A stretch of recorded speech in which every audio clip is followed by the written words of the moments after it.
For those of you who just joined, we're going to wait just 1 or 2 more minutes for everyone else to join. Just for your reference, we are recording this meeting and it's live on YouTube. So we'll get started in just a few minutes.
For both of our chairs, I think pretty much all the members have joined, so we can get started whenever you guys are ready.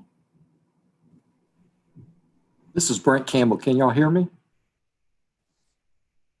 We can. Okay, thank you. I was having trouble there for a minute.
So members, let's go ahead and get started today. I'll run through our meeting logistics before our chairs call this meeting to order. And just for your situational awareness, this meeting will be recorded and live streamed on YouTube as this is a public process.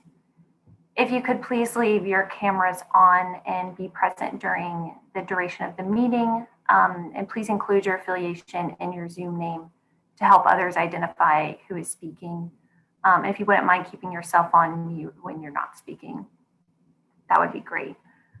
And please use the chat box to let Harry Vorhofer know if you're having any technical difficulties, but I would ask that you save your comments for conversation and for breaks when we have questions, just so the public can hear any questions or comments that might be posed. And with that, please hold your questions until the end of each agenda item.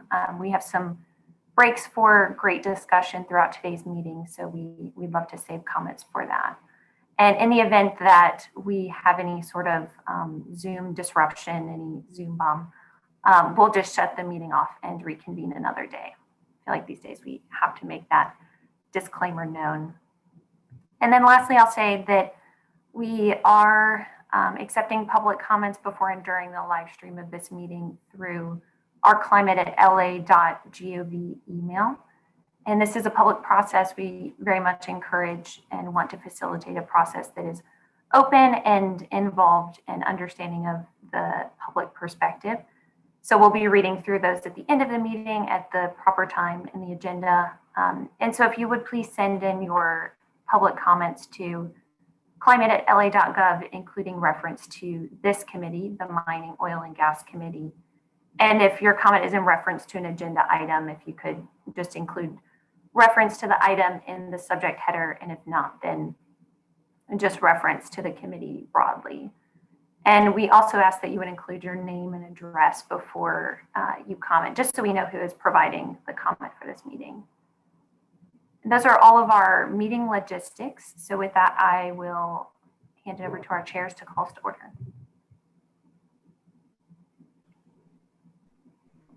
Hey, good afternoon. My name is Jason Wonklow, and I'm co-chairing this committee with Brent Campbell from the Office of Conservation at the Department of Natural Resources. I want to welcome all of you today, and just to go ahead and call the meeting to order. Can I get a second on that motion? Second. William Daniels, second. Thank you. All right, folks. Well, with that, we'll go ahead and kick off and kind of give you an idea of what's going on with the committee, and just kind of talk a little bit about vision and why things are just this particular committee, I think, is so important. And just to give you a little bit of perspective, my name is Jason Wonklow, as I mentioned, and I'm at the Department of Natural Resources. I've had the distinct pleasure to work with a group in an organization called the National Association of State Energy Officials. And by doing that, you travel a lot and meet with folks from other states and counterparts and others, and really see what they're doing on climate and see what they're doing in terms of vision in other states. And I think that I want to just thank Harry and the GOCA team for the opportunity and for the vision, and Lindsay, of course, for putting this together and for getting people together, because they put together a very diverse group of folks who I think is going to contribute to the greater good for Louisiana, which is, I think, what we all want. We have a tremendous state, we have a tremendous economy, and I think that climate, having that in the decision-making process and helping us to be able to just work on something that can potentially inform policymakers and to have a seat at the table. The diversity of this group, I think, is really going to help with that. So I think that for us at the Department of Natural Resources, we have a great staff that I think is very excited among all the other state agencies that are working on this. And I think that the whole premise of having these meetings is to facilitate communication. The number one goal of this is for us to work together, to be respectful, and obviously to make sure that we're producing something or a document at the end of the day that's informative and that can help the public and our stakeholders to understand what we're doing. And I think that by what we're doing with climate, that just brings to the forefront on that relationship between business, industry, and the government and the state, and how all those things need to work together for us to be successful. So I think that for us, we're extremely excited. I won't speak for Brent, but I would like to introduce him as well to make some opening comments. But I just want to, again, welcome you all today and tell you how much I'm looking forward to working with you on this. We have a tremendous opportunity, I think, in Louisiana. By doing this right now, we are leading the country almost in terms of top 5 in terms of greenhouse gas emissions. And the majority of that is on our industrial side. And those industries have been working very hard to curb that. And I think that by having and crafting a vision and a plan to work together to achieve goals of emissions reduction is going to benefit the state and the country. And I think just position Louisiana to be very viable in the future. So my counterpart on the committee, who's going to be helping to co-chair and is just a great asset to the Department of Natural Resources, is Mr. Brent Campbell. He's a licensed petroleum engineer and works in our Office of Conservation and runs the engineering division, and is just a wealth of resources and knowledge in the Office of Conservation. And I'm just delighted to be serving with Brent, and I'll turn the floor over to him to make some opening remarks as well.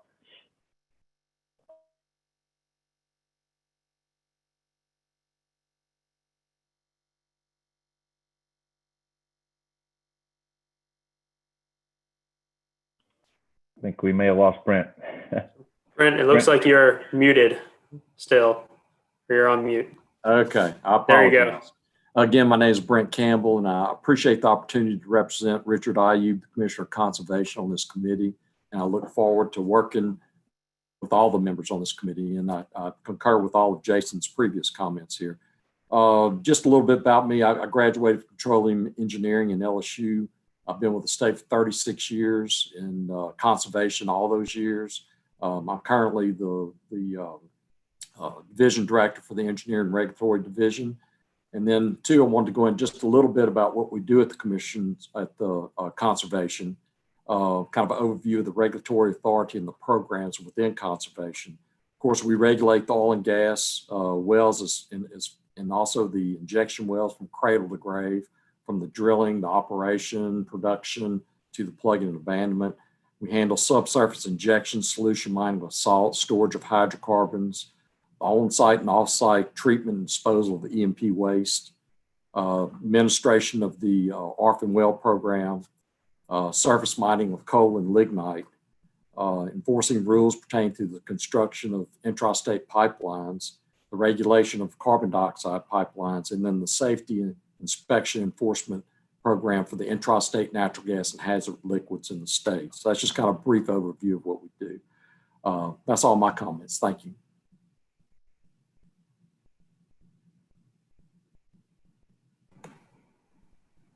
All right, thanks y'all. And Lindsay, if you wouldn't mind advancing the slide. And then I believe we need to call the roll, and then we'll go into committee member introductions.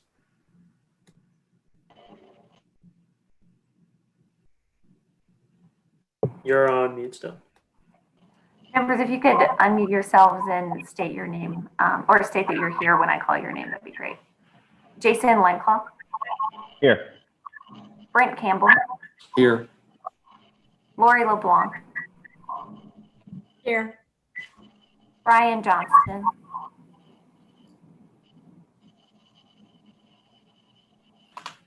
William Daniel. Here. Selby Bush. Here. Christy Trail. Here. Richard Hughes. Here. Al Collins. Here. Donaldson Caffrey. Here. Adam Peltz. Here. Tom Broom. Here. Mark Gebbia. Hi, this is Jimmy Hammontree sitting in for Mark Gebbia. Okay, thanks, Jimmy. Glenn Lyons. Here. John Sparling. Here. Wayne Radford. Here. Andy Jacoby. Jacoby, here. Okay, thanks, Andy. And Stacy Methvin. Here. Chairs, that is all of our members, and we do have a quorum.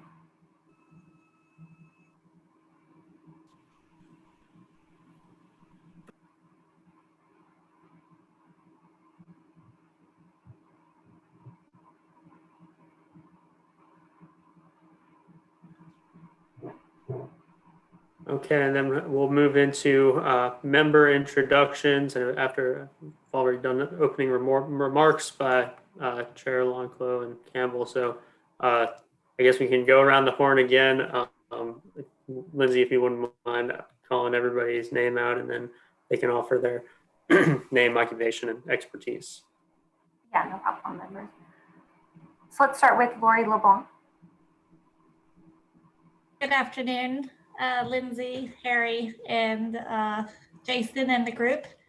I am Lori LeBlanc. I currently serve as the Vice President of LaMoga.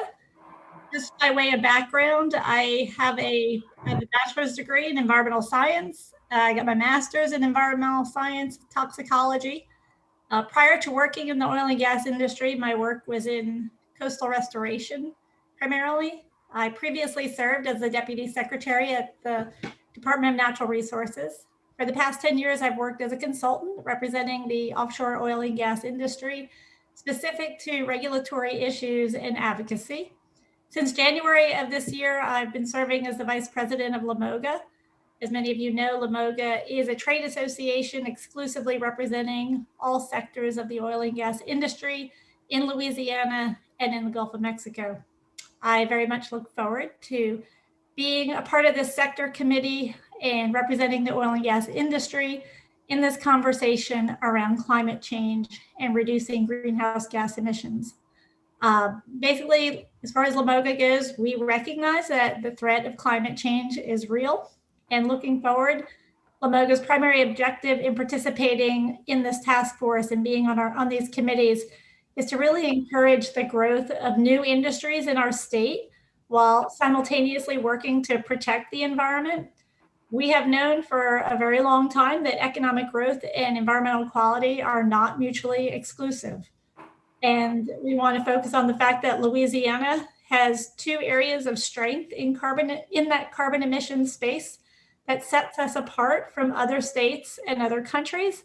And this includes carbon capture, use, and sequestration, and land-based sequestration.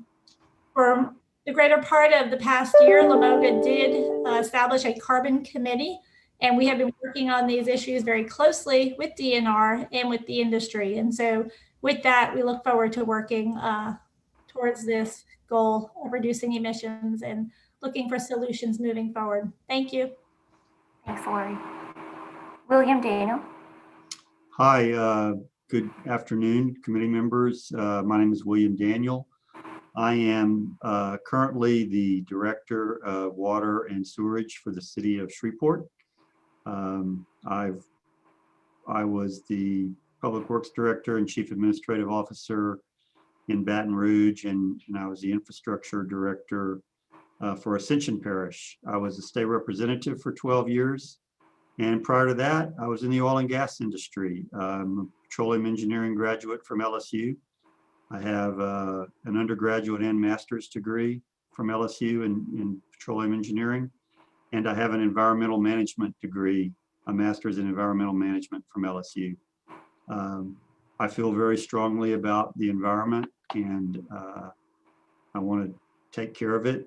I have 5 kids that are going to inherit it, so I want to leave it in good shape for them.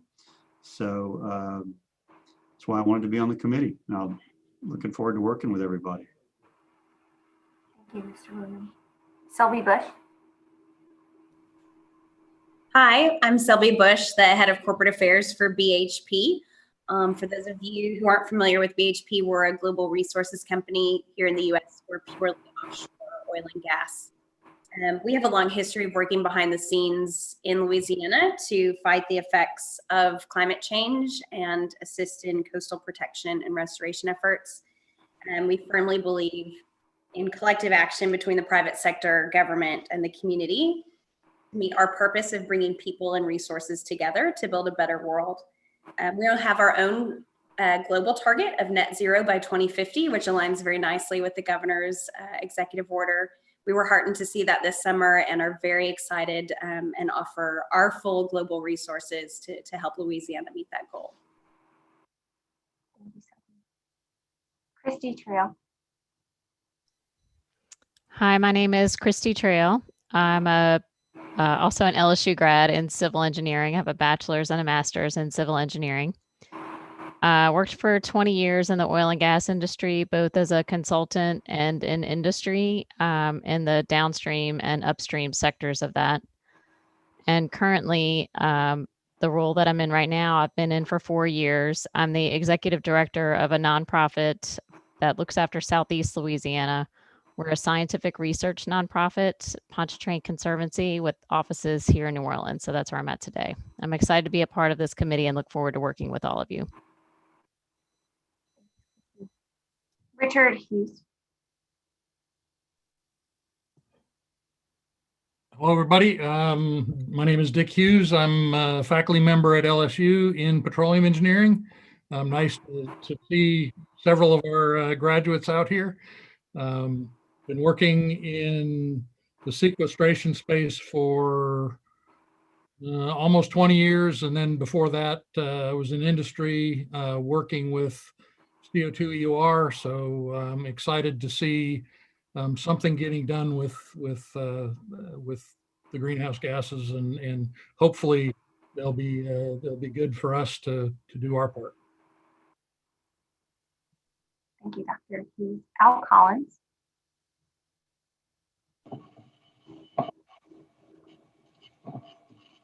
Hey there. Thanks for the opportunity. I'm Al Collins. I'm with Occidental Petroleum Corporation. I've been with Oxy for 21 years in a variety of different positions, most recently the VP of Policy and Engagement for Oxy Low Carbon Ventures.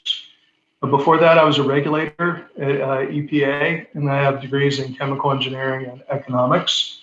And like BHP, Oxy recently put out a net zero target for 2050, and that includes our scope 1, 2, and 3 emissions. And we expect to be successful in meeting this target through technologies that we're developing, like carbon capture and storage products, direct air capture, and other investments in low carbon solutions. So thank you. Donaldson Caffrey. Good afternoon, Don Caffrey. I'm a board member with the Louisiana Landowners Association. We represent about 2.5 to 3 million acres in Louisiana. Many of those are in the coastal zone, and so we are intimately familiar with climate change and sea level rise and what's happening to our members there. I'm also general counsel with Southern Strategy Group, and in my private practice, primarily represent landowners and defend property rights. And I look forward to serving on the subcommittee and participating with everyone. Thank you. Thank you, Don. Adam Peltz. Great. Hello, I'm Adam Peltz. I'm a senior attorney at the Environmental Defense Fund, which is a national environmental nonprofit. EDF does a tremendous amount of work on climate issues nationally and globally. And we also have been working for many years on Mississippi Delta restoration. My expertise in particular is in the oil and gas regulatory space.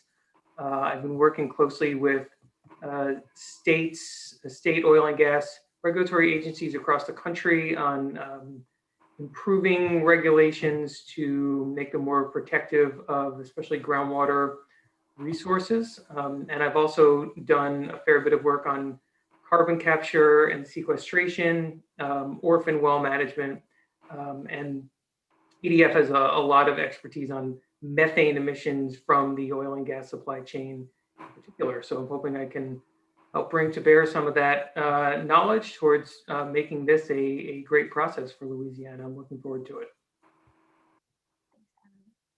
Tom Broom.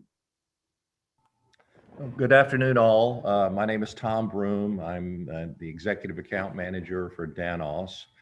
Many of you are my customers. Danos is a 74-year-old family-owned oil field services company based in Houma, but working throughout Houma, Louisiana, but working throughout the U.S.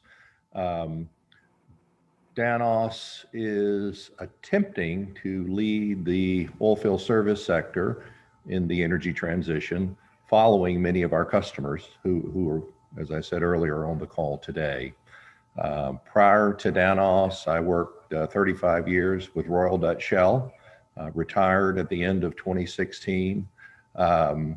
I worked mostly upstream. There was one roughly 2-year downstream assignment, but mostly upstream.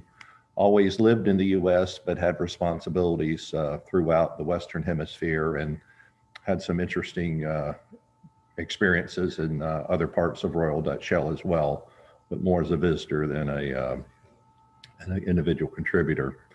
I am really looking forward to getting to know many of you that I don't know. A few of you I know, and a few faces that I haven't seen for a while are very familiar. Looking forward to reconnecting with those of you who I do know, getting to know everyone else, and working with you to make a significant impact. I've lived around the country, but I've lived longer in Louisiana. I retired from Shell in Louisiana. I'm calling you today from Mandeville on the North Shore. My wife and I plan to stay in Louisiana, so we want to make sure the environment in Louisiana is as good as it possibly can be, recognizing Louisiana's past, present, and hopefully future role in providing energy for our country. Well, thanks everyone. Look forward to working with you. Jimmy Hammontree. Yes, hi, Jimmy Hammontree. I'm Regulatory Affairs Specialist for Williams for Louisiana. Again, I'm sitting in for Mark Jebbia, who could probably do a much better job of explaining his expertise than I can. But Mark is the VP of Environmental, Regulatory, and Permitting for Williams. Mark's a chemical engineer, went to University of Florida. It's been in Williams since about 2012, and I believe had a career in consulting for about 10 years before that.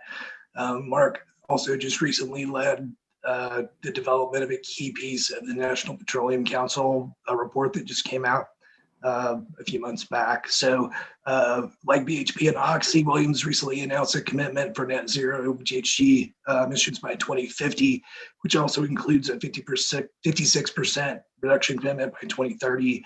We're excited to see the work that's being done in Louisiana, and we're very happy to be a part of it. Thank you. Thanks, Jimmy. Glenn Lyons.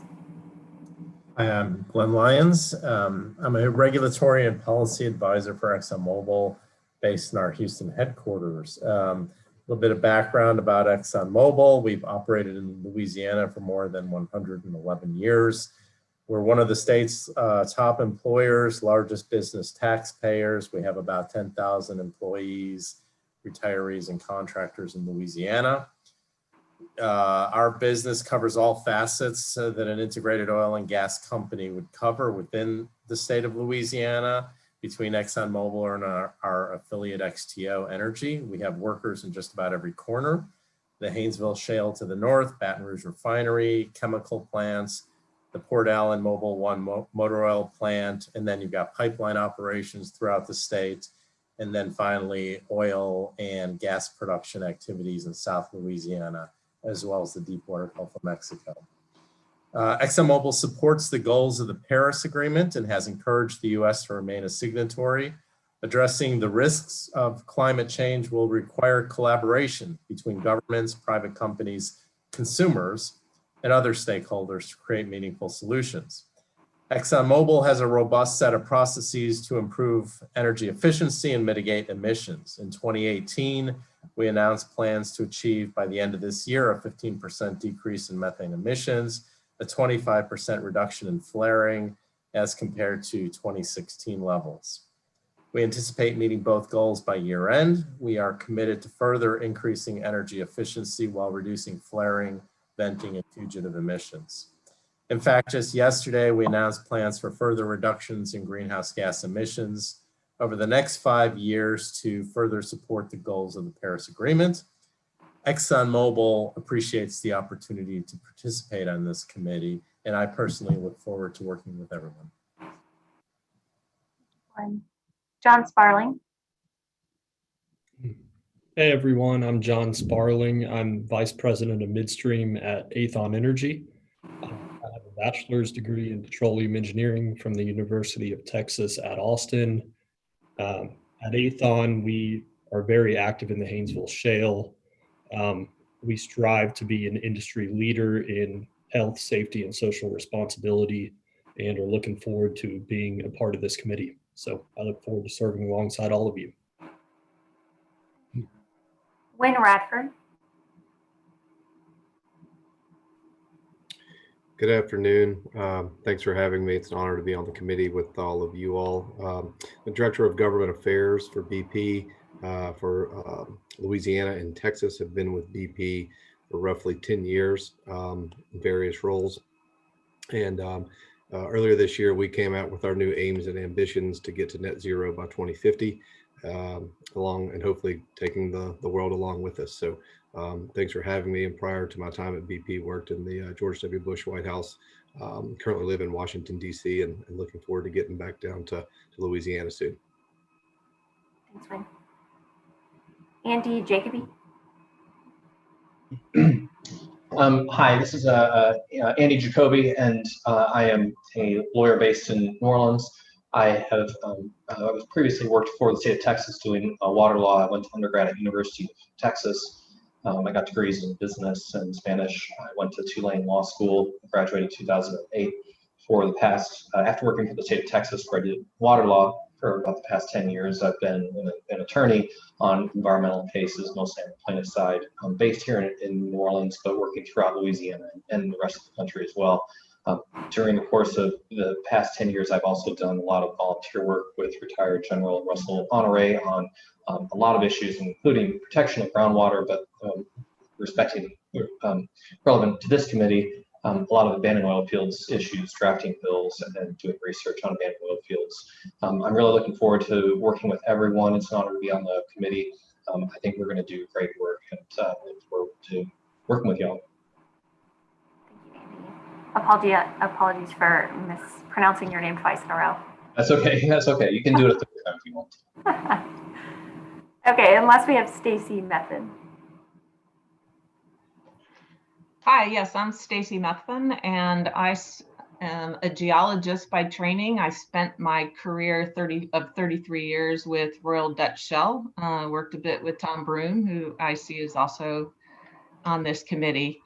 During my term at Shell, I was involved in the upstream. I led businesses in the midstream and also in the downstream, particularly the refining and chemicals areas. So was fortunate to have experience along the entire value chain, which set me up for when I retired in 2012, and I've joined several energy boards. The first one is Pioneer Natural Resources, which is an upstream E&P company based out of Dallas and has its main operations out in the Permian.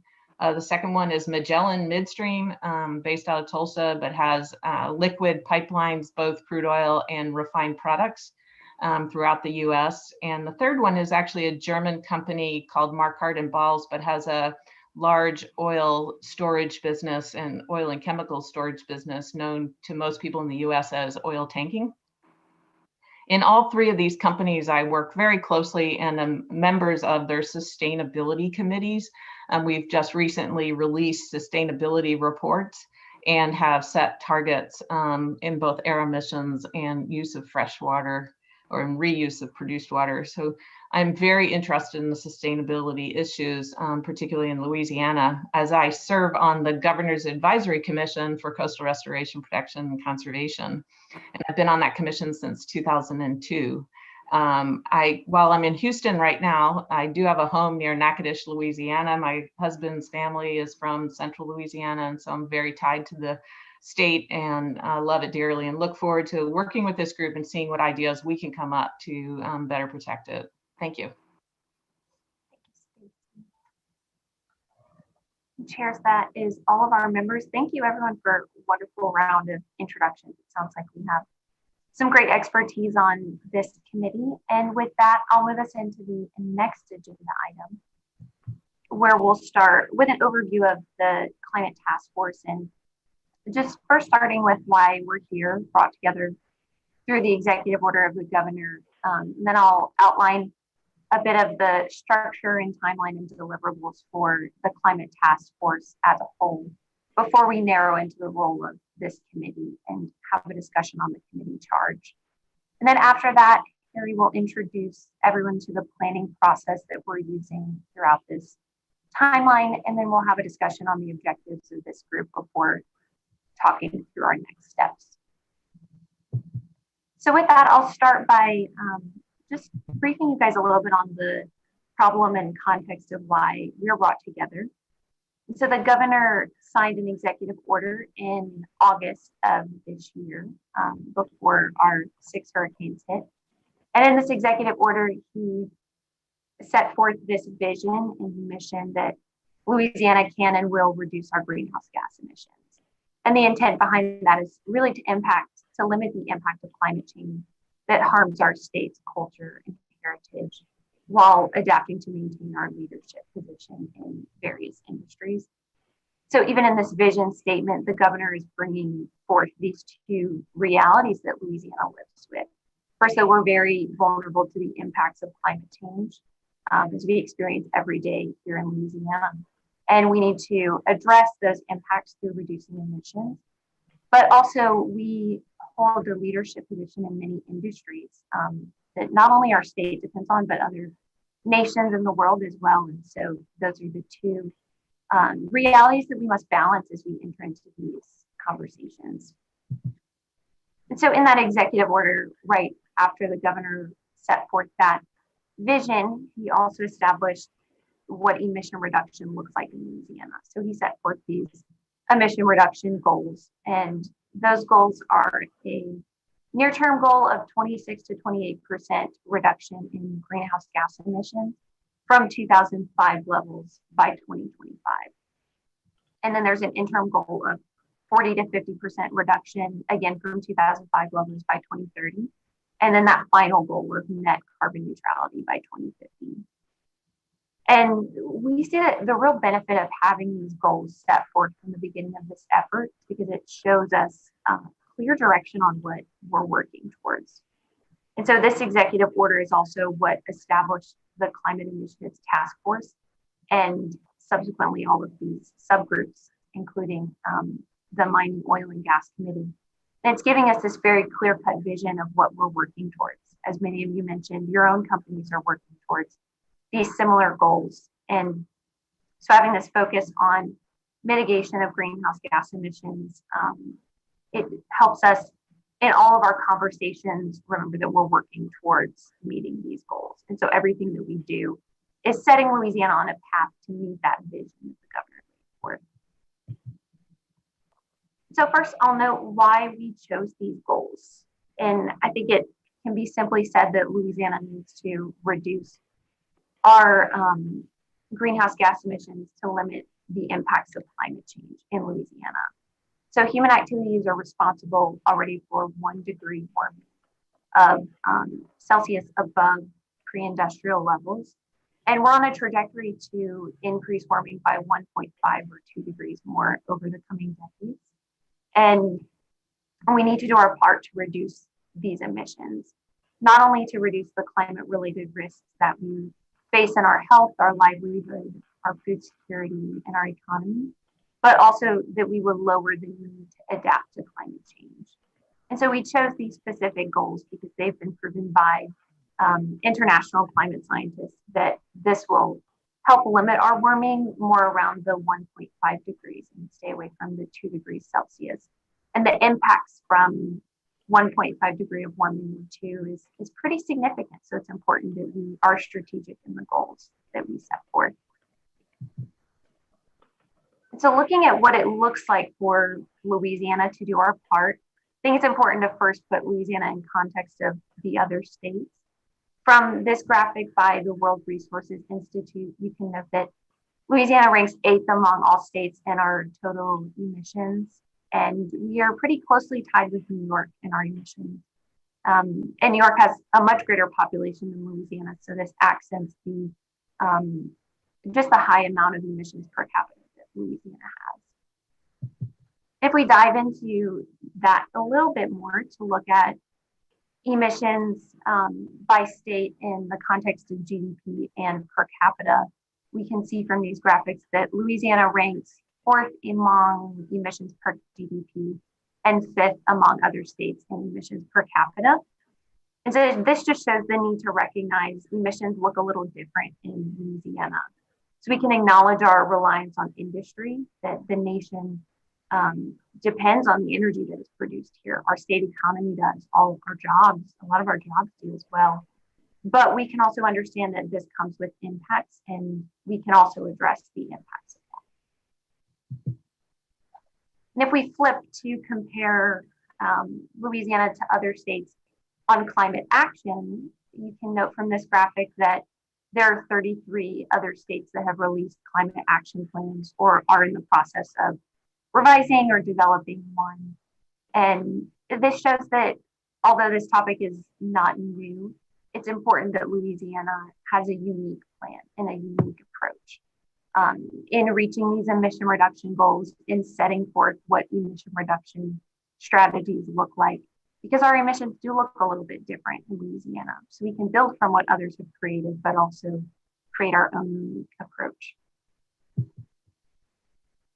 And knowing that Louisiana has these higher emissions, I think it's important for us to understand the impacts that that comes with. And although this effort will focus on the mitigation of greenhouse gases, it's important to understand why we're doing this. And so we're already seeing many impacts of climate change across Louisiana. This is certainly not new, but this is also not an issue that's going away for us.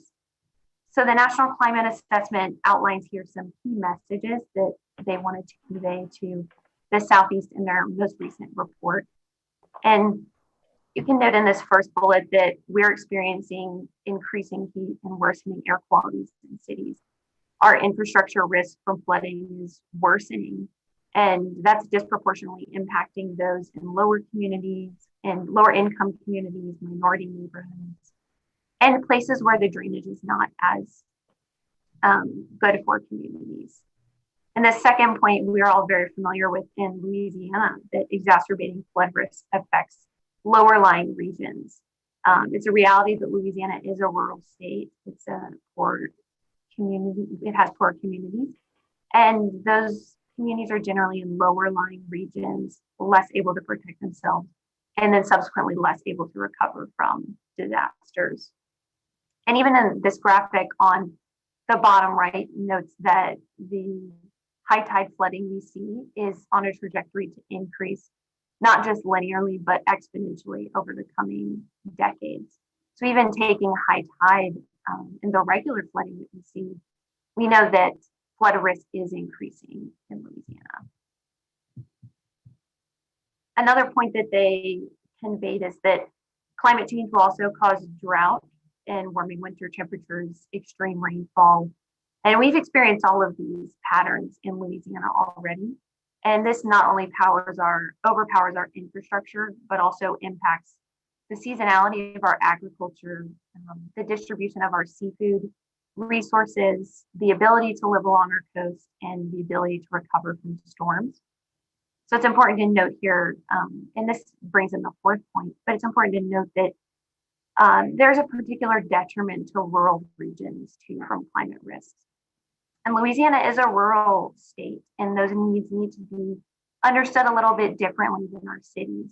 So we have a lot of dimensions in Louisiana when we're looking at climate risks that need to be considered. I would note that very relevant to the needs on this committee, that higher temperatures might impact productivity of workers and put workers at risks in your facilities. Higher temperatures might also damage sensitive materials and components in your line of work. And more intense and frequent storms and hurricanes can knock out power and cause damage for days and weeks in your facilities as well. And that costs companies and that damages infrastructure. So these impacts are pretty widely seen. And I really like this graphic at the bottom that notes how the changes in hours worked will very much affect us in the Southeast. That as it becomes warmer and as it becomes harder to work outside during the day, this will change the hours that laborers are able to work outdoors, particularly in Texas, Florida, and Louisiana. And if it's not clear enough from those two slides, I think we can see here that this is a problem for us, and climate change is changing the landscape of Louisiana. And these are all interconnected systems. And when we have so many systems that are tied together, there are cascading effects. So we can see that rising seas and increasing intensity of storm is not separate from increased stress on urban infrastructure, greater burden on rural communities, and rapid population shifts. They're all coming together and connected in our environment. And so all of this shows that we can't adequately address and minimize the impacts of climate change unless we address the root cause, which is the greenhouse gas emissions. So we want our adaptation efforts to be as successful as possible, and that requires us addressing emissions, which is the root cause. So that context, I think, leads us well into thinking through this effort and what the governor set forth in that executive order. We know that establishing greenhouse gas emission reduction targets is a great launching point, but we also need that climate task force and a way in which Louisiana can meet those goals and a path that's set forward for us to meet those goals. So I'll reiterate here just briefly the vision that the governor set forth in creating these emission targets in that executive order. And again, this vision set forth is that we would reduce emissions, avoid the worst impacts of climate change, improve welfare of our residents and environment, and maintain our position as a leader. So noting the importance of all of these components of a vision. So the task force is the body through which this vision will come to fruition. So the task force, as noted here, is a 23-member body composed of state and local government, nonprofits, environmental groups, industry, community, and other representatives that we know were important to have a seat at the table in these discussions as we work to meet our emission reduction goals. So when we brought together this group of stakeholders in their first meeting, which was earlier in November, we set forth these 5 values for the task force to carry in all of their interactions. And I think it's also important that we hold these values in our conversations as well, since we're bringing together a broad group of stakeholders, people with different perspectives and different backgrounds as well. It's important that we root our discussions in respect for people and the voices of others, and we hold our conversations with integrity, knowing that it's imperative for us to work with others and understand the perspective of others in this effort. Another important value that we've set forth is maintaining transparency in our effort through clearly voicing our objectives and our perspectives in a manner that includes others, but also encourages and facilitates an open process, knowing that all of this is a public process. The meetings that we hold of our committees, of our task force, they're all done in the public. And that's very valuable to us, and we want to maintain transparency throughout the process. Another value that's very significant is that we would make science-based and evidence-based decisions, and that we are driven by consensus, that the task force, the decisions that are made are driven by consensus and on the most up-to-date and scientific data. And with that, I'll dive in a little bit to the structure of the task force. As I noted, there's the 23-member body on a slide or two ago, but we know that we can't just rely on a 23-member group to set Louisiana on this path and bring this vision to fruition. So for that reason, we've created subgroups underneath the task force to help them in having subject matter expertise. So there are 4 advisory groups that we've created and 6 sector committees based on our emission sectors. So these advisory groups are outlined in green right there. And these 4 groups will provide subject matter expertise to the task force and to the sector committees. We thought these 4 components were very important to bring into all conversations across all of our groups. And so that's why we have set them up as advisory groups. And for science, that means that we are making decisions based on the most up-to-date and accurate science, and that our decisions are evidence-based. Another component is equity, that we would anticipate opportunities to increase equity, but also reduce inequities that exist and create new opportunities for people. On the financial side, ensuring that the emission reduction strategies that we begin to think through are financially feasible and that they create new economic opportunities. And this last tenet here, on the legal and policy side, that we understand what legal mechanisms can be used in this climate effort as we're working towards creating emission reduction measures in Louisiana. And then, as I mentioned, these blue bubbles outline 6 sector committees based on Louisiana's 6 major emission sectors. So we wanted to also bring in subject matter experts to these groups so that each group can have very focused conversations with the right people in the room in the subject matters.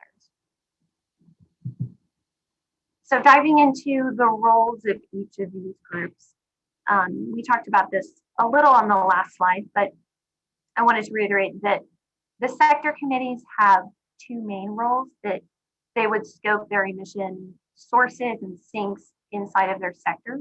So for you all, that means scoping emissions in mining and oil and gas, and also developing and evaluating emission reduction strategies in those sectors. And so committees will develop strategies within their scope, those that are submitted by advisory groups and the task force, as well as the public. And committees will take this initial review, and the advisory group and task force will provide subsequent reviews of emission reduction strategies. So the committees are really providing that emission sector subject matter expertise, and the advisory groups are providing subject matter expertise in those four areas that I mentioned before: science, equity, finance, and legal.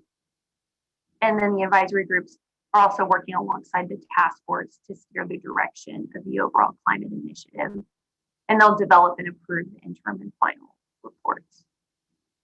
So in all of these components, keeping in mind that we're working towards creation of those emission reduction strategies that will become Louisiana's pathway to meet our emission reduction targets.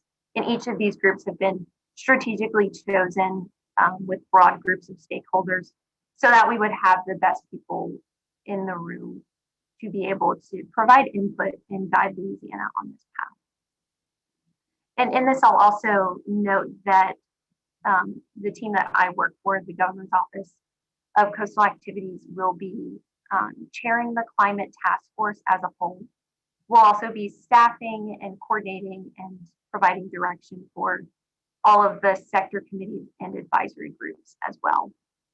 And we're assisted by the Water Institute of the Gulf that is leading the planning process that we're using throughout this whole process. And Colleen McHugh from the Water Institute is on this call, and they're providing that planning expertise. So to dive into the deliverables a little bit, all of those groups that I just made reference to, so all 10 subgroups and the task force, are working towards these deliverables. So in the executive order, the governor framed the interim report that would be produced and the final report that would be produced by the climate task force. So the interim report, which is due in just a month and a half, which didn't seem too short of a timeline back in August before all 6 of the hurricanes came through the Southeast, but we decided that this is still a great timeline for us to really set forth the foundation of this effort, even though it doesn't allow us to have too many meetings of the committees and the task force before producing a report. We think it's a good idea to lay forth the context of climate change in Louisiana, and also what is the charge of each of our groups, and laying forth the foundation of what we'll build on in the year 2021 as we move forward. And looking at that final report, we'll be then creating the emission reduction strategies for each emission sector that go into that final report. So that will dive a little bit deeper into all of the sectors and the emission strategies, but this interim report will focus on the foundation for this effort. And sandwiched in the middle there, you can see an update to the state greenhouse gas inventory. We have the most recent state inventory was done in 2010 with 2005 data. So that's great for a baseline in this effort since we're reducing emissions from 2005. But we need to know where our emissions stand now, and that's why we're commissioning a new inventory. And we anticipate to have some draft deliverables by the middle of 2021, which should be very helpful for the committees and all of our groups as they're developing emission reduction strategies. So we'll have that baseline data, but we'll also start to have some new data as well. And so we as the Governor's Office of Coastal Activities are working alongside some agencies to commission an update from the LSU Center for Energy Studies on that inventory. So I'll dive into the timeline and process just a little bit for the interim and final report. Here I wanted to just frame for you guys the process that we have in place to meet these strategy goals. I know even on our long-term, our final report is still 13 months away, so it's still a pretty short timeline. But this shows that though we're on a short timeline, we do have a process in place to meet these goals. You can see here the interim report, the inventory, and the strategy are all highlighted in blue. But I'll also highlight for you in winter of 2021, we'll have a public call for emission reduction strategies from the public. And so we really want to encourage people from the public to participate in this process, that they would be able to put forth what they think are suitable emission reduction strategies. We'll also have the advisory groups and the task force and committees working on emission reduction solutions. And that's what we'll spend a lot of 2021 evaluating. So we'll get those solutions in the winter and then spend most of the year evaluating what makes sense for Louisiana and what expertise do we need to make these decisions, and spending a lot of months refining and reviewing those proposals. And then as we get into the fall of 2021, we'll put all of the 6 sector emission reduction strategies together and have like a trade-off analysis. So we're evaluating these strategies together and not just one at a time. And so the significance there is we don't want to create 6 mini strategies at the end of this report. We want to create a strategy that recognizes the interconnectivity of these different groups. A lot of the emission sectors have overlap and work in coordination and in concert with one another. So it's important that we ensure that they're evaluated based off of one another and we have effective strategies in place. So that's the timeline to the full report, the final report. But to look a little bit more closely at the interim report here on the slide, you can see, as I had mentioned, we'll focus on the foundation of this effort in the interim report. And again, this is due in February of 2021, as outlined in the executive order. So this will frame the climate risks in Louisiana, what is our mission, our vision, the process for decision making, our work plan. And then the advisory groups and committees will fit in under that section 3. This will be an opportunity, as I mentioned, to scope the sector, to establish objectives, to outline opportunities and challenges in the sector as well. So again, just framing the baseline, what we're working towards. And there's no hiding that this is a short timeline. So it's important for all of us to work quickly and effectively and to be very engaged in this whole process.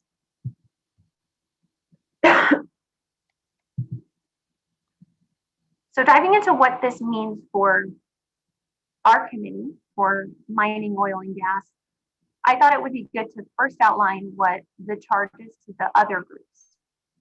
So we outlined a little bit of the roles of each group earlier. You remember the sector committees, the advisory groups, and task force. But the advisory groups will be tasked with reviewing emission reduction strategies that are identified by committees and providing assistance to the task force and to the committees, really to ensure that we are creating comprehensive and informed evaluations of strategies. And in light of that, the charge to our sector-based committees is really diving into your subject matter expertise to develop and evaluate emission reduction proposals and implementation strategies that help us reach those emission reduction goals. And I frame that in the context of the advisory charge, just so you all know that if you don't understand the best legal mechanisms or what's most financially feasible, that's why we have those other advisory groups to provide that input, and bringing you all together on what is your subject matter expertise. If we dive into this committee specifically, this is the charge that we at the governor's office have drafted for this committee, but would really love to open it up to discussion here to talk through what you all think might be missing from this charge definition for the committee. So here we frame that the charge might look like examining opportunities to reduce greenhouse gas emissions in the production, transmission, and distribution of natural gas systems, and the production and transportation of oil systems and other mineral resources. This committee will consider opportunities to enhance efficiencies, reduce intentional and unintentional releases, capture and sequester or reuse emissions, offset emissions, and other measures that reduce net emissions related to active and inactive elements of this sector. So at this point, members and chairs, I would love to open it up to a discussion on this charge and any thoughts or additions or amendments that you might have. And with this, I'll hand it over to our chairs to lead us in that discussion. Thanks, Lindsay. Appreciate so much you going through this. And I think that the interplay among the committees is very important to how we're going to craft a vision for this particular committee. So with that, I think that, as Lindsay said, does anybody have any questions or comments at this point in the presentations?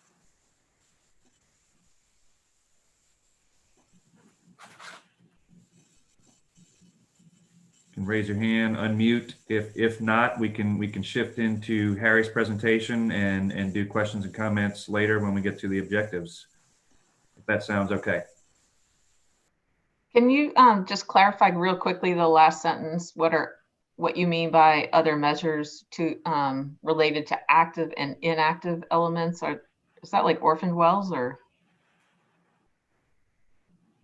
Yeah, I think that's what we were trying to capture.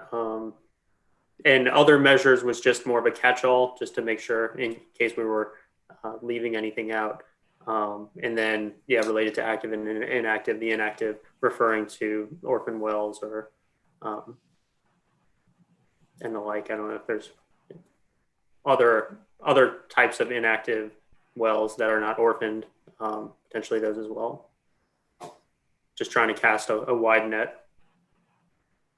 Thank you. But if you think that it could be worded better, please, that's kind of why we're opening this up for some wordsmithing. So at the risk of premature wordsmithing, in the first sentence, you close with, or I shouldn't say you, but the final two words are mineral resources. So oil and gas, got that figured out pretty good. What other mineral resources is part of our charge? So this group would be covering the additional mineral mining and mineral operations. So it could include lignite, coal mining that does exist in the state, although in small amounts. Would include salt mining. And so it's just this is any other mining or mineral operations would be included, even though the primary driver of emissions is from oil and gas. Thanks. One area that we would particularly like your feedback, and we shot this with the industry, manufacturing and industry committee yesterday, is the question of petroleum refining. They were of the opinion it should be in manufacturing and industry. If that makes sense to y'all, that we're good with giving that, having that part of their charge, but wanted to run that by y'all to make sure it made sense.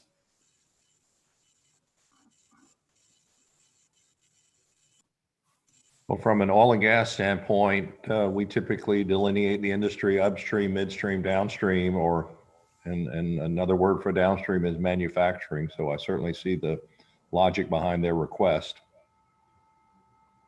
I would wonder what we might lose in delinking downstream from upstream and midstream. Others of you on the call that are in the downstream business can answer that better than I can. I mean, there's a value to doing the entire energy value chain under one sector group, but I think they do have a very good point in that manufacturing is dramatically different from upstream and midstream. So I will just say from an ExxonMobil perspective, we had assumed coming into this that they would be separated that way. Well, the owner of the largest refinery in the state, I think, you and Marathon compete for that, just spoke. So I'll put great wisdom behind those comments.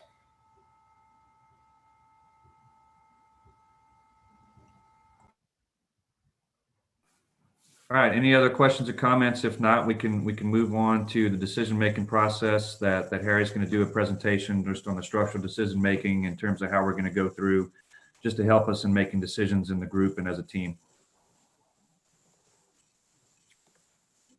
Thank you, Chair. And let me pull that presentation up.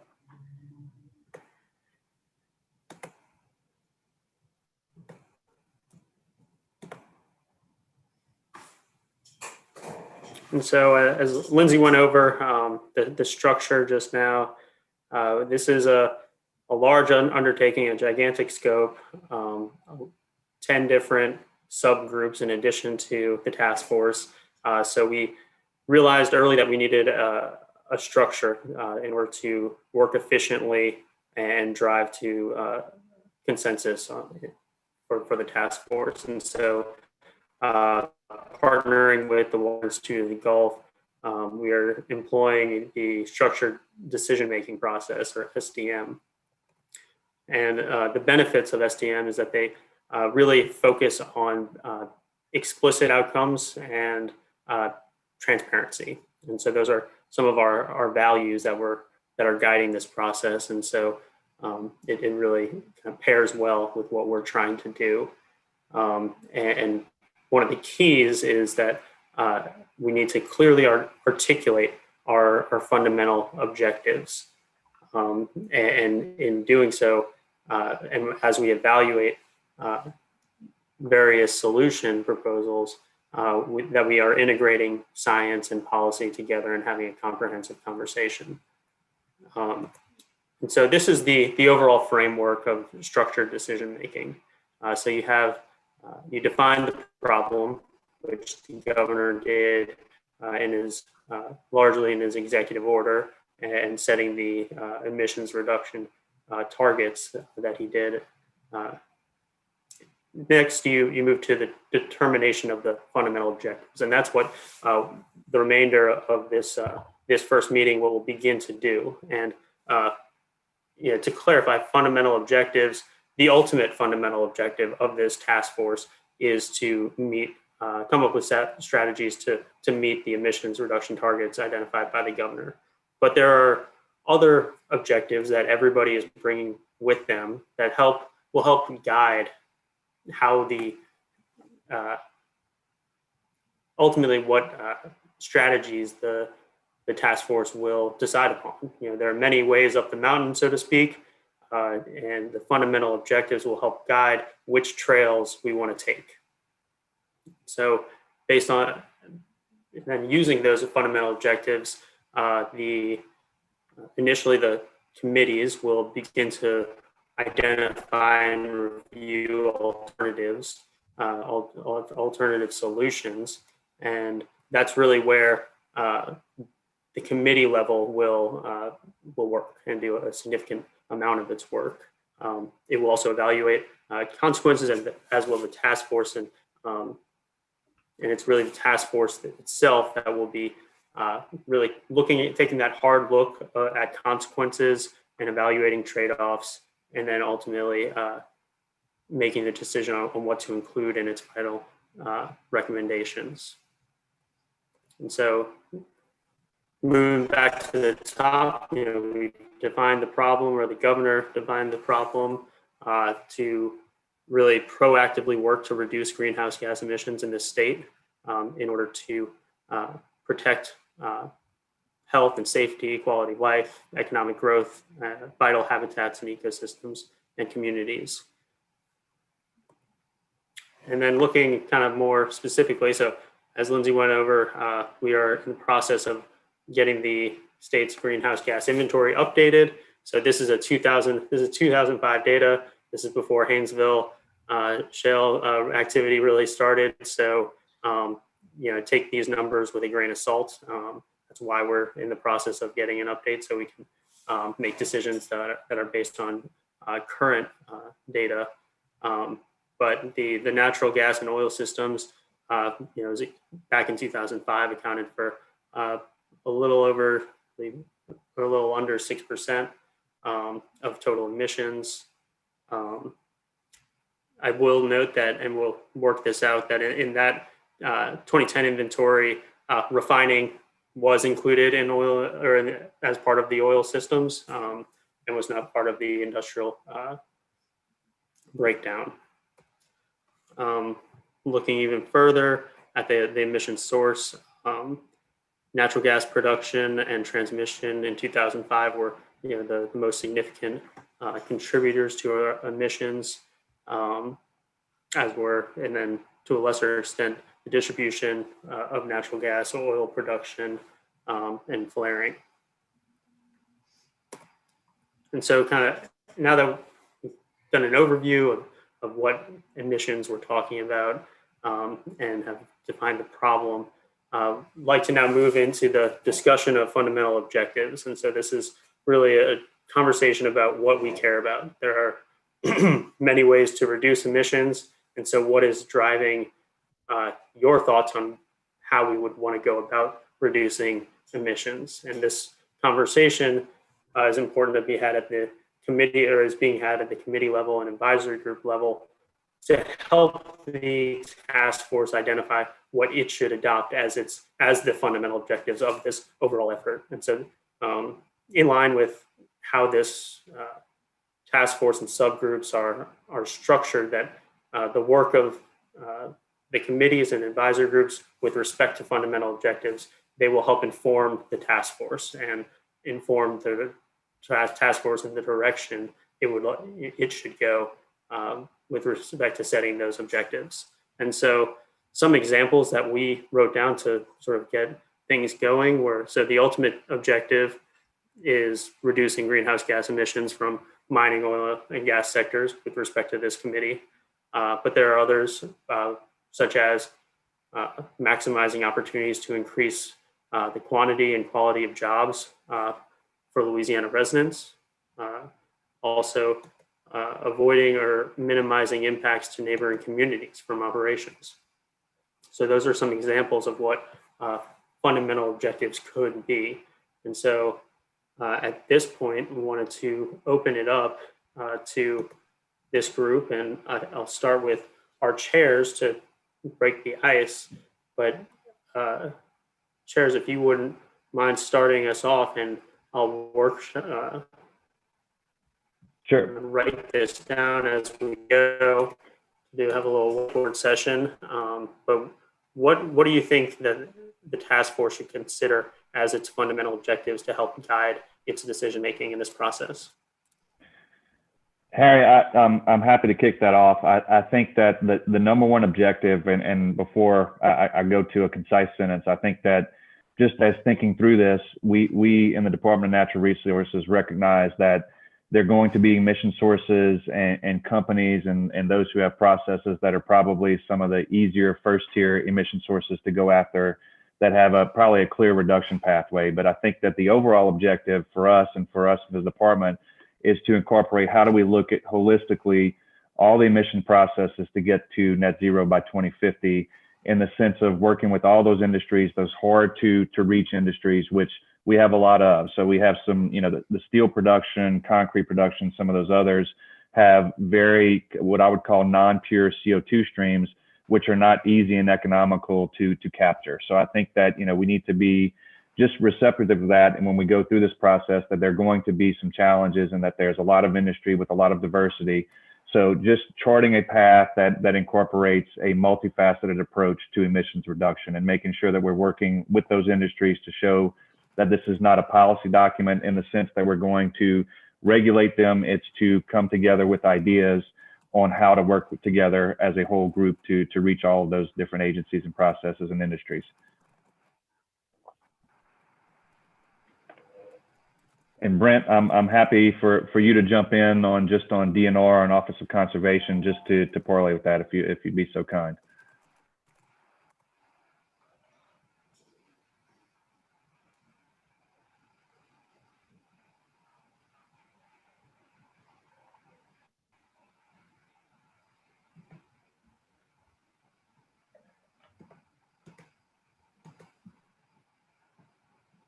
Brent, you are still on mute if you're trying to, in the event you're talking already. Oh, I was talking. I gave up all my good ideas and I don't know what I said now. But I was focusing on the oil and gas end of it mainly, and looking at reducing the number of orphan wells. And I don't know if I'm getting too specific or into the weeds there, but you know, we have close to 5,000. Well, I'll just say 4,400 orphan wells. And, you know, just in the last couple of years, we've had several emergencies where wells are leaking gas, of course, methane. And I think focusing, or at least conservation focusing attention and trying to maybe get more money to plug these wells to prevent those leaks or potential leaks of natural gas to the atmosphere.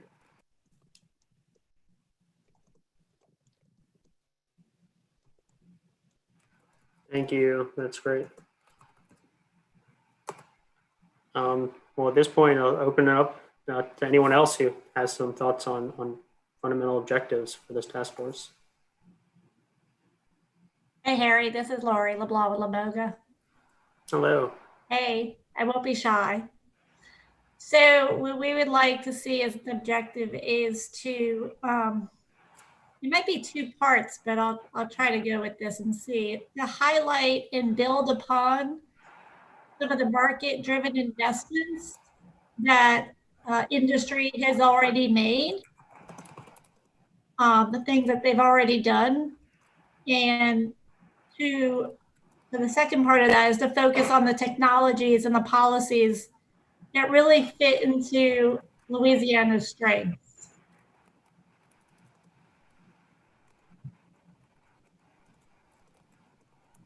Mm-hmm. Okay, great. Am I maybe capturing this correctly? Build upon market-based incentives and increase technological and policy solutions. Yeah, I think so.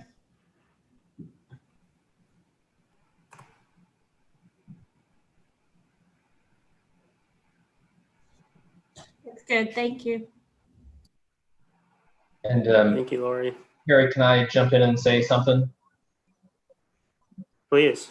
Okay, just a small possible alteration is that when it comes to the methane problem from abandoned oil field wells, oil and gas wells, it's not just orphan wells. There are wells that are abandoned that are not necessarily orphan wells. There's also the broader need to improve possibly the regulations to ensure that more wells are actually plugged prior to them getting on the orphan well list, which could be a really good way. And so I would sort of broaden it a little bit to more than just orphan wells. And I think the group's going to have probably, it sounds like everyone in the group's going to have some really good ideas on that I'm looking forward to hearing. And so I guess, can you help expand upon that on, in the non-orphan wells that you're referring to?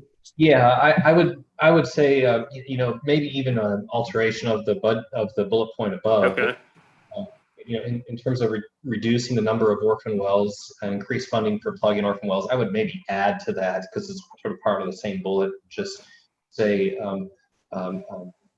preventing the abandonment of unplugged wells or something along those lines, and keeping it a little bit broader.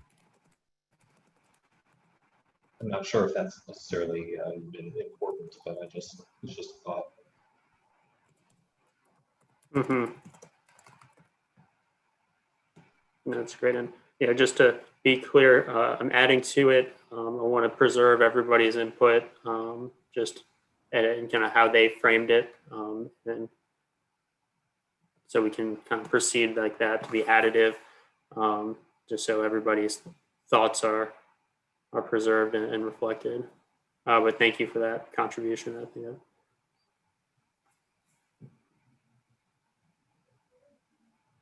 So Harry, this is Stacy. One thought that I'm trying to put in, get the right words for, is that I think we have to look across the entire process of drilling, completing, producing, transporting oil and gas, and really focus on identify those emissions that are the biggest impact, and really focus on a few and get them managed, as opposed to trying to identify everything and spending more time collecting data and not doing anything. Mm-hmm.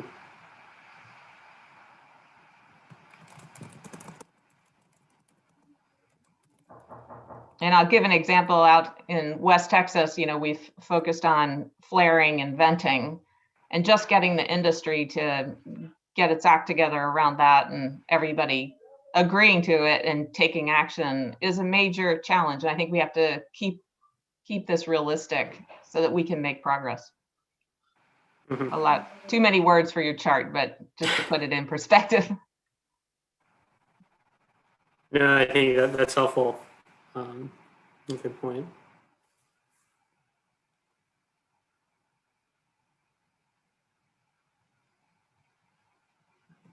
Yeah, as folks are thinking about it, are there, one way to think about it is, what else are we, while we're trying to reduce greenhouse gas emissions, is there anything we're trying to also reduce or increase or maintain? Those are some ways of thinking about, as we are reducing emissions, greenhouse gas emissions, what are we also trying to reduce or increase or maintain? And Mr. Lyons, I see you unmuted yourself. Yeah, I've got a few bullet points I jotted down. Not specifically addressing what you had just said, Harry, but okay, just that's fine. More broadly. One is we need to be very mindful of the fact that the oil market in particular and the natural gas market, rapidly so, are global in nature. So whatever we're doing here, we have to just be mindful of that interplay. And that applies not only, to states beyond, or countries beyond the US, but also states beyond Louisiana. I'm not sure I fully understood Lori's point about market-based incentives, but maybe if I can expand on it or add to it, that market-based solutions are probably better than coming up with, detailed administrative regulatory requirements. Anything that minimizes the complexity and the administrative costs, that's certainly good from the perspective of industry. I know that's also good from the perspective of the state, just being able to manage a program.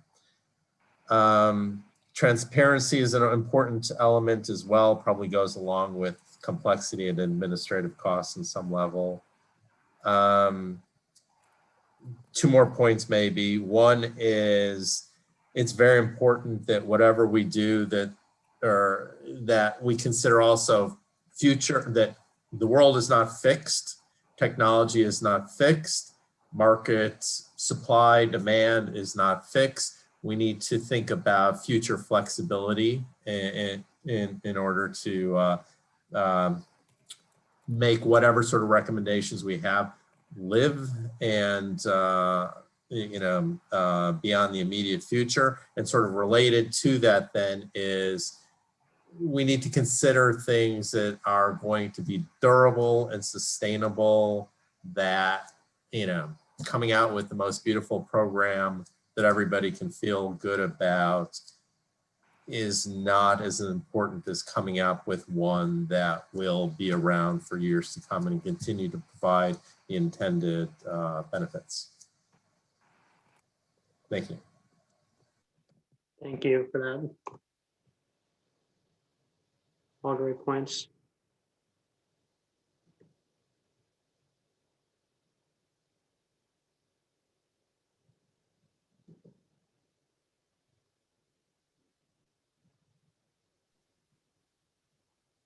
Hi, this is Adam Peltz from Environmental Defense Fund. So I like all these bullets so far and all this line of thinking.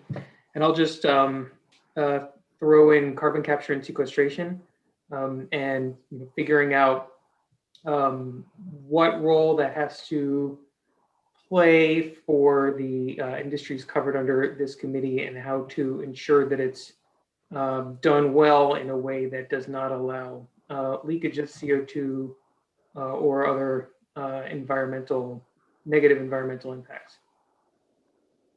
Okay, is there a way to maybe broaden that out so it applies to multiple solutions? I'm just trying to think broadly, increase or maintain, environmental protections or when identifying solutions, or, we have note takers also, so that'll be captured for sure. But I'm trying to turn it into a fundamental objective by, are we trying to? Or I could imagine, maximizing opportunities for carbon neutral and carbon negative technologies.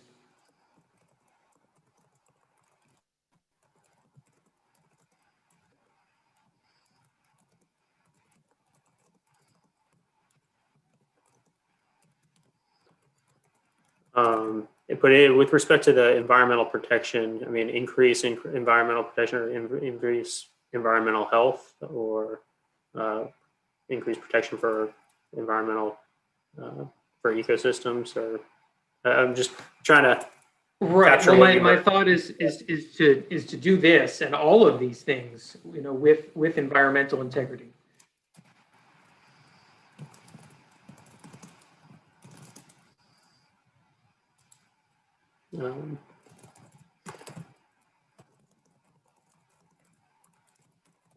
Could be, Harry, if I can jump in there too. Yeah. Could be please. Minimize or avoid the negative environmental impact of identified strategies or solutions. Adam, does that maybe capture it? That sounds great. I appreciate it. Okay, thank you. Colleen McHugh is with the Water Institute of the Gulf, and they're helping us with our planning and coordination and facilitation of this effort. So thank you for. I'm capturing detailed notes as well. So everything folks have been saying is captured on the back end.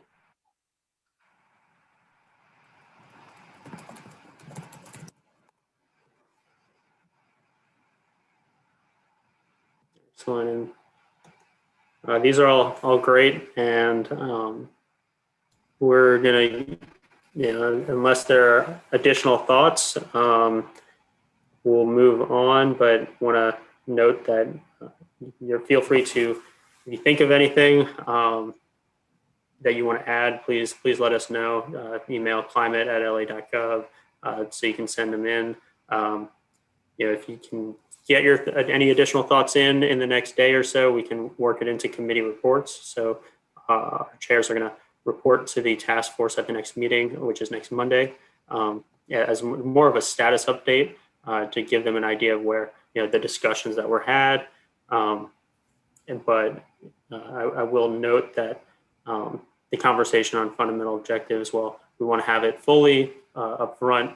It doesn't fully close the door on updating as we go along, and if we're missing anything that's important to this process, and as that it becomes apparent that everybody's thinking of something that wasn't identified, we can add that at a later date. And so give it a, yeah.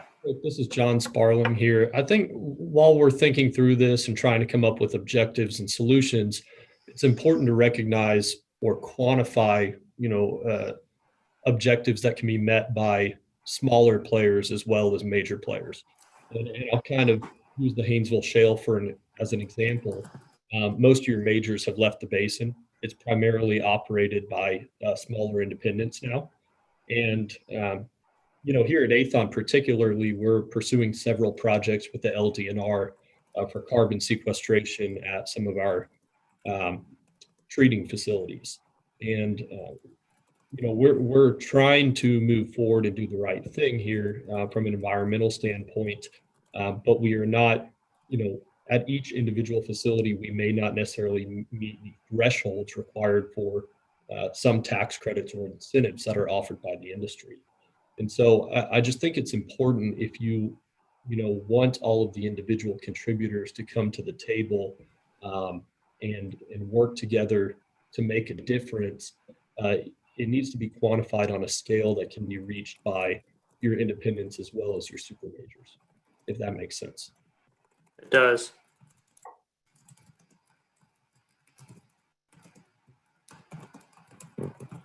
Thank you. I think that's a great point. I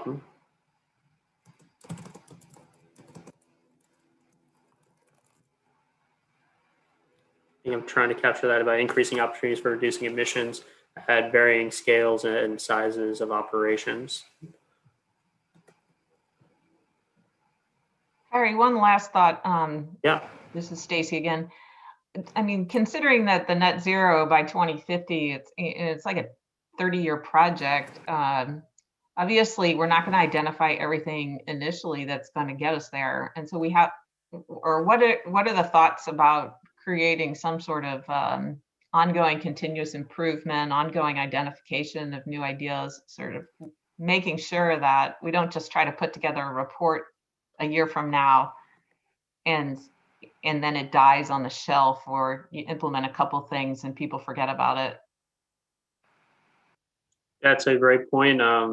The task force, while it has its final report due February 2022, will continue to exist, and I think that in terms of overseeing the implementation or charting the implementation and modifying it as needed to continue to follow up on, I imagine that there may be some research questions or questions that cannot be identified or fully vetted over the next 13 months. And so there may be follow-up questions that need to be further vetted. And so I think that is a great point. The goal of this task force is to create,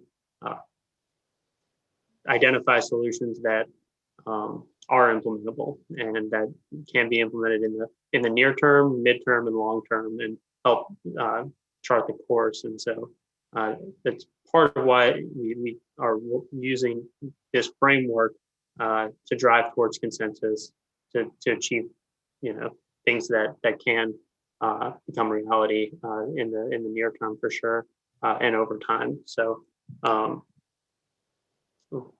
sorry, can you repeat that? How did you word that? Just. Well, it was more of a question whether one of our objectives needs to be to identify ways to continue the effort to implement new and innovative technology solutions as they, as they're available. That I think that probably says as much as I can figure out what to say. In other words, leave something that says we have to continue this process and not quit on it after a year, because we won't have all the answers. I think you managed to say the same thing, exactly the same thing twice there. No, that's the problem with live streaming note taking.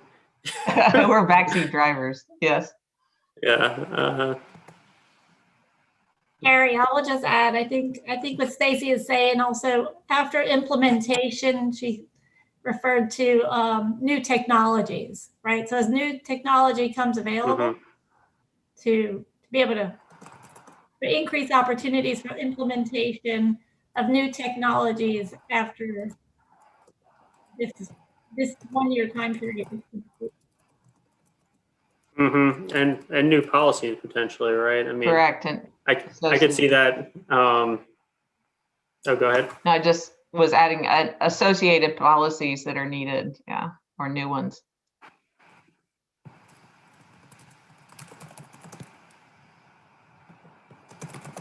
And I'll clean this up, but I think the idea is if this can turn into an effort that is updated regularly, similar to perhaps the coastal master plan, that you're updating as you learn more, as efforts continue to be implemented. I think that is an idea that we've been thinking about. So that's a great point, Stacy.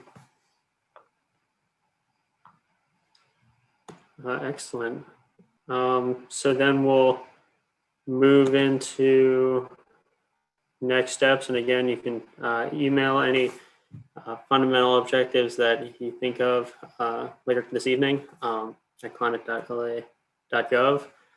Again, just to reiterate, so the Climate Task Force will be meeting again December 21st, next Monday, to review its own fundamental objectives and hear suggestions on fundamental objectives from the advisory groups and committees.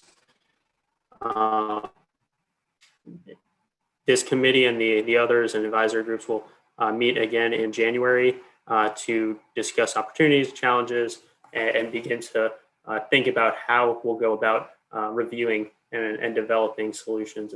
And as Lindsay had mentioned, the committees are going to develop their own solutions and strategies, but they'll also be accepting and reviewing those from the public, those from perhaps task force members or advisory groups. And so, and this is something that we will, staff will help develop beforehand and offer suggestions on path forward. But I just want everybody to be, start thinking about kind of how we can best review in an efficient way that is comprehensive. And then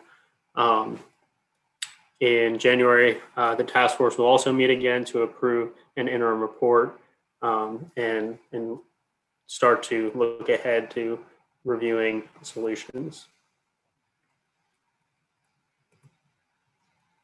And so as I started to get into, start thinking about this process, and knowledge gaps are something that we want to identify, and please send any thoughts on where we should be focusing, any resources, efforts that any of y'all are part of that you think need to be considered. Please send them to climate@la.gov. We'll also be setting up a shared Google Drive for folks to put in any resources that they may have just for everybody's edification. So those are the next steps, and we are now turning into kind of the final portion of this meeting. Again, for the public's benefit, we will put the meeting notices and agendas on our website, which is here on the screen. If you have public comment, we'll be accepting public comment in a few minutes. So please start to submit your public comment if you have one at climate@la.gov. It is 4:40, so this is the last item on the agenda. So if it is all right with our chairs, just to ensure that everybody who wants to send a comment can type it in, that we'll take a little break and come back at 4:45 to read out the public comments. If that works for our great. chairs. Yes, that's Excellent. fine. Very good. So then I'll remind everybody watching that please include in the subject line of your email reference to the Mining and Oil and Gas Production Committee. If you have any comments related to an agenda item, please note that as well, just to help with our reading of agenda of coming through the emails that we receive, so we don't miss your comments. And then in the body of your message, please include your name and address before your comment. And so with that, we will come back at 4:45 and Lindsay will read out the comments. And then after that, we will move it over to the chairs for closing remarks and adjournment.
Members, it is now 4:45 and I'll start reading our comments into the record. We have 5 comments so far, so we might just go a few minutes over 5 o'clock. I'll start with our comments in the order in which they were received.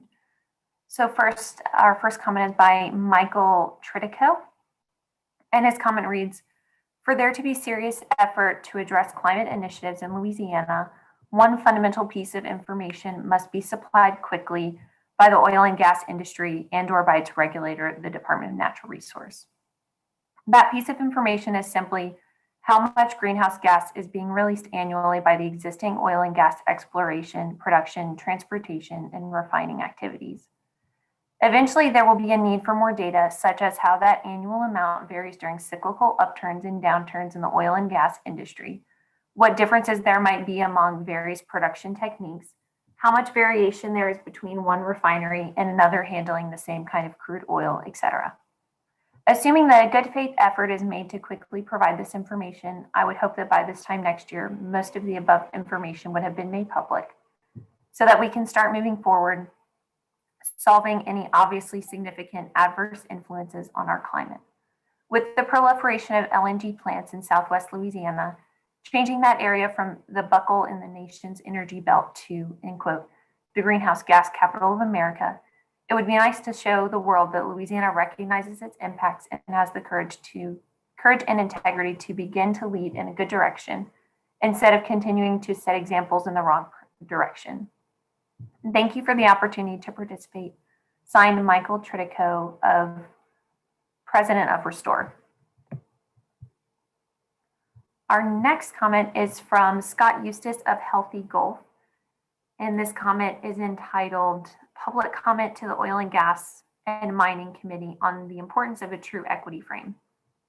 And Scott's comment reads, as petroleum emissions are the leading cause of the climate crisis and wetland loss into 2067, oil, gas, and mining in Louisiana must take a new path to examine social health and economic impacts of their actions.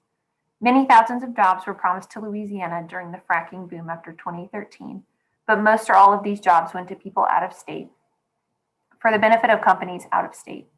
People employed by companies in the fracking boom often then left the state, mostly to Texas. Despite the promises of manufacturing jobs to Louisiana, the state has lost oil jobs, people, and health to the fracking boom, which has outcompeted and made obsolete Louisiana offshore oil and gas fields. Louisiana economic development must undertake a sociological environmental justice analysis of the sites LED advertises as pre-certified for industrial development, thus radically increasing industrial emissions according to the latest EPA best practices, last updated in 2016 and implemented by the Corps in 2017. See, and then he attaches a few documents that I'll provide for our members. He continues by saying the Oil and Gas and Mining Committee should recommend LED take this sociological analysis. This committee must recognize sociology as a scientific discipline which sets legal precedent and includes sociological data in their analysis and any recommendations, according to the Bullard and Wright et al. Methods published in environmental law. I'll provide that link as well. He continues, each new proposal pre-certified by LED often seeks to increase Louisiana's carbon footprint by the equivalent of a small nation. Formosa Plastics as one source of Formosa Plastic and other companies have identified Louisiana economic development as one source of the environmental racism in their site selection process. These new emission sites are slated to be the origin of the highest carbon emissions per capita in the US and perhaps the world. The emissions from these sites will far exceed the emission saving or mitigation from an electric Louisiana fleet or industrial carbon sequestration. I will highlight one example of how these issues are interrelated, the Formosa Plastic proposal in St. James Parish. The emissions from the Formosa Plastic proposal alone, 13 megatons of CO2 equivalent per year, will exceed the emissions of every automobile in the state of Louisiana by a couple times. LDEQ must deny that permit until the impacts to health, small business, and our coastal wetland via aggregated sea level rise have been assessed. And this committee should recommend that carbon intensive applicants conduct these scientific reviews, sociological health impact, and local economic impact before air permits are approved. The committee should recommend that these permits be put on hold until such studies are conducted. The committee should recommend that DEQ command these new facilities all LNG export, plastic manufacturing, methanol manufacturing, and oil export proposals review the effects in a programmatic or area-wide environmental impact statement. This would be the fastest and cheapest way to ensure that any proper plan to ensure industrial efficiency is involved in the state's decision on climate. These decisions are being made as we speak and will have to be made by 2023.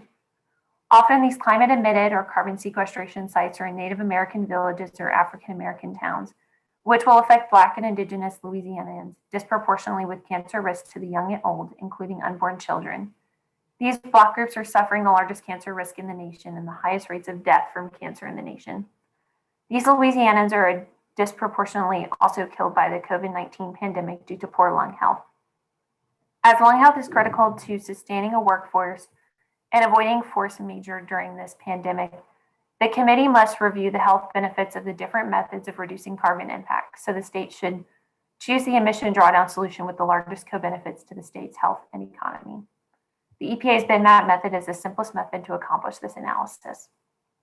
These risk and health impacts should be evaluated for how they are intimately connected with the fact that local business growth has declined in the river parishes where most petrochemical development and climate emissions have occurred, according to the U.S. Small Business Administration. Residents in the river parishes need their lung health to create and run small businesses, which is the largest source of jobs in Louisiana. Local businesses in St. James, like Heimel Seafood, have only failed since the Nucor plant, among others, have expanded. Donaldsonville and Plaquemines are rotten with national change and have almost no small businesses along their main streets, ensuring the wealth of Louisiana is exported elsewhere. Giving River Parish residents their lung health will likely be the fastest and most effective way to draw down climate emissions. And we hope that this committee takes a sociological and environmental justice frame seriously. Additionally, the committee must recognize that Black and Indigenous Louisianans have suffered due to the erasure of their cultural sites, i.e. cemeteries and grave sites, during the eras of colonization in the Jim Crow era. LED must fund genealogical and historic investigations before advertising climate-emitting sites are ready for construction. We request that this committee respect the legal requirements for these investigations under NHPA and the great needs for these kinds of research to preserve the culture of Louisiana against the forces of a changing climate and rising sea. Louisiana deserves an economy that serves them instead of ones that hire Texans for the profit of Saudi Arabia. We look forward to the task force's recommendations as a way to develop Louisiana's economy for our own residents rather than for other nations. For a healthy Gulf, signed Scott Eustace. We have another comment from Scott Eustace. And this one reads, the issue of orphan wells permanently, in quote, shut in for future use and abandoned wells appears to be missing from the LSU report. Louisiana Legislative Auditor has provided a summary of orphaned wells, but not other categories of wells that are likely to leak methane. All wells are likely to leak over the course of their life, and Louisiana has hundreds of thousands of oil and gas wells. The cement casing on these wells needs to be reviewed once every 30 years. Louisiana is littered with abandoned wells as well as wells that have been shut in for future use for decades longer than my lifetime. Future use is obviously specious. These wells must be reviewed for methane emissions every 30 years and sealed against methane emission. This committee should recommend that the abolition of shut in for future use category for oil wells that have not been used for 10 years. Despite industry's promise of tens of thousands of jobs, the oil industry has laid off tens of thousands of oil workers from Louisiana since the rise of fracking in 2013. There are many Louisianans idled by the oil industry with some oil field experience and sometimes much oil field experience. Since 2013, most of them have had to leave the state to work. Reviewing and plugging these orphan wells is an obvious program to hire back these oil workers to work within Louisiana rather than Texas or North Dakota, and ensure that methane leaks are kept at a minimum. This committee should conduct a sociological and greenhouse gas review of an action to hire back Louisiana oil workers to our state from oil fields in other states to reveal and seal to stop methane leaks. Signed, Scott. Scott provides another comment regarding the inventory that reads, the LSU and LED greenhouse gas report omits the former wetland forests that have been converted into sand mines. It discusses former coal mines, but not the former sand mines. Attached are government studies, and I'll provide those attachment numbers, including a previous governor's task force on this issue as a cause of flash flooding along the Amite River, including Denham Springs. The LDEQ and other initiatives were to reduce pollution and control flooding from mines, but wetland restoration of forest is a powerful carbon sequestration technique. DNR has a small department to study this issue from a safety perspective, but is vastly overwhelmed and underfunded. These mines are concentrated on the Amy, Tangipahoa, and Bogachita rivers, and even within our scenic rivers, and have removed tens of thousands of acres of forested wetlands, some of Louisiana's greatest tools to sequester carbon and mitigate flooding. The acreage for these coastal wetlands is in the tens of thousands smaller, but on the scale of marsh creation projects currently in the state's master plan. Restoration of these mines to wetland forests is an extremely cost-effective way to sequester carbon in coastal forest wetlands. Real estate interests have been opposed to this wetland restoration, despite the flood risk benefits to people and houses on that real estate. The state and Army Corps are considering the Darlington Dam, which is dangerous for St. Helena and Livingston Parish communities, including Denham Springs, but will also preclude much of this wetland forest restoration by covering those wetlands in water for the purpose of real estate development. We request this committee review the wetland forest restoration potential in the Amy, Tangipahoa, and Bogachita rivers in accordance with the Louisiana Scenic Rivers Act and work with mine owners to restore abandoned mines to floodplain forests. We request this committee review the core Darlington Dam project, in quote, Amy River and Tributaries project, and explore wetland carbon sequestration as an alternative. Signed, Scott. Our next public comment comes from Jane Patton of No Waste Louisiana. And her comment reads, Dear committee, as you consider this committee's charge and its input into the wider task force, I submit these further objectives. Minimize or eliminate the consideration of carbon capture, sequestration, and storage in favor of other emission reduction strategies. Implementing CCSS technology in Louisiana does not contribute to a phase out of fossil fuels. Instead, it perpetuates them. Louisiana's people, environment, and economy will suffer debilitating harm if this focus on CCSS is allowed to continue. Her second objective is center the people, community health, and safety in your considerations for greenhouse gas emission reduction strategies, especially when it comes to the storage and sequestration of carbon. A strategy which results in harm or risk for a community anywhere in Louisiana or not is not a solution. Her third objective is require owners or prior owners of orphan wells to fully shoulder the cost of plugging those wells or of repairing any damage resulting from leaking or unplugged wells. The oil and gas markets are weak and quickly getting increasingly weaker. Strategies which perpetuate their failing business models and their unnecessary greenhouse gas emissions at the expense of the health and safety of Louisianans are just not acceptable. This committee should instead focus on strategies and objectives which hasten the state's transition to clean and renewable energy with significantly less greenhouse gas emissions, like wind, solar, and other technologies. These technologies are ready, viable, and available now, as opposed to carbon capture technologies, which are still 5 to 10 years from meaningful implementation. This committee should also be extremely hesitant and humble in its recommendations to the task force and wider population, noting that it is not at all representative of the people of Louisiana. The committee is made up entirely of white people and is more than 2/3 men. It is fundamentally out of touch with the communities experiencing the most harm as a result of mining, oil, and gas industries and the climate crisis you have caused. Thank you. Signed, Jane.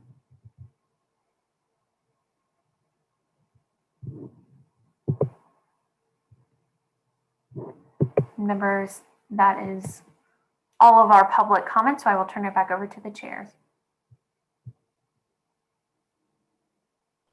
Thank you so much, Lindsay and team, for facilitating this. I think that the first introductory meeting, obviously we covered a lot of ground, and I think that have positioned ourselves and really to go forward, which I think is all of our objectives. And I think that, you know, once we go through and start to work forward on a lot of the things that we came up with today, I think it's going to play very well with the overall committee. And I'm extremely excited to be working with this group. I think we've got a tremendous charge and a great group of folks that are going to all work together to achieve these goals. And again, I can't tell you how excited I am. I think that there's a tremendous amount to be done. And I think everybody brings just such tremendous value to the table. And I'll turn it over to Brent just to close and comments as well. Okay, yeah. I have nothing to add to Jason's comments there. Thank you.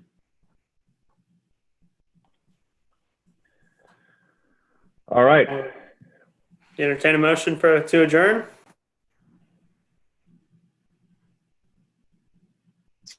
Motion to adjourn. Second. All in favor? Aye. Aye. Hi. Thank you all very much for your time. Appreciate it. Look forward to working with all of you.